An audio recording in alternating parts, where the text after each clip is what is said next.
One of the hardest lessons I had to learn was realizing that some people love having access to me but never value being consistent with me. And for a long time, I didn't understand that. I always been the type of person where if I love you genuinely. I show up for people, I support people, I check on people, I pray for people. If you matter to me, you felt it. I used to believe that if I love people with a real heart, they will love me the same way back.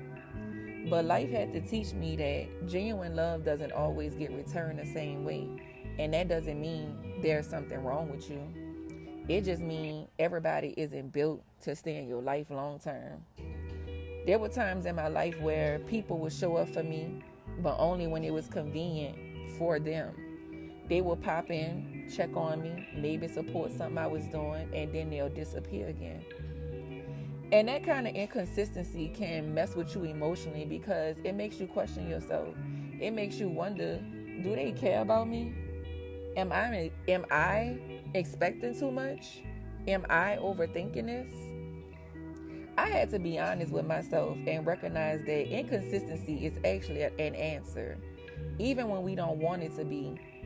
One thing I had to heal from was giving people unlimited access to my heart just because I cared about them.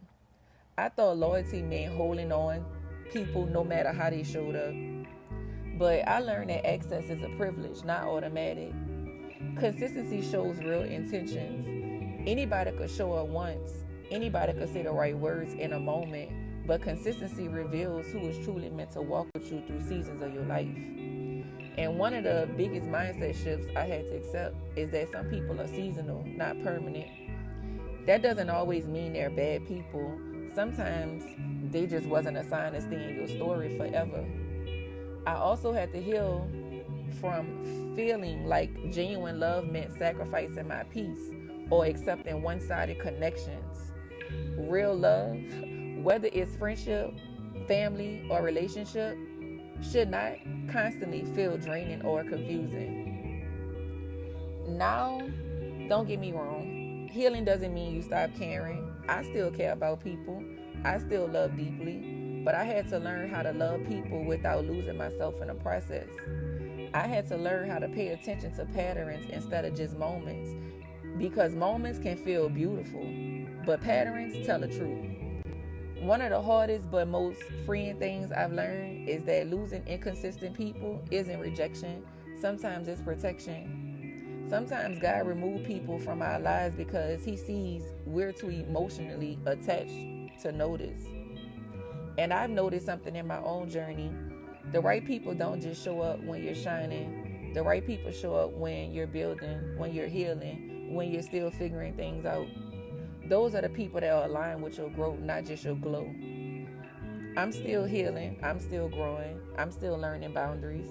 Healing isn't about becoming cold or distant. It's about becoming wise with your heart. I found so much more peace in my life once I stopped forcing connections that God was trying to prune from my life. And pruning doesn't feel good. It can feel lonely. It can feel confusing. But pruning is necessary for growth. If you're in a season right now where you're realizing that certain people can't go where God is taking you, I want you to know that you are not alone. Outgrowing people doesn't mean you're disloyal. Protecting your peace doesn't make you selfish. Choosing healing doesn't make you hard. It makes you whole.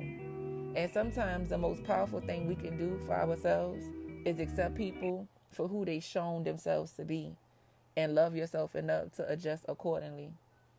If this message spoke to you in any way, just know your healing matters, your peace matters, and the right people will never make you question where you stand in their life. Just a reminder, guard your heart, protect your peace, and I'll talk to you guys soon.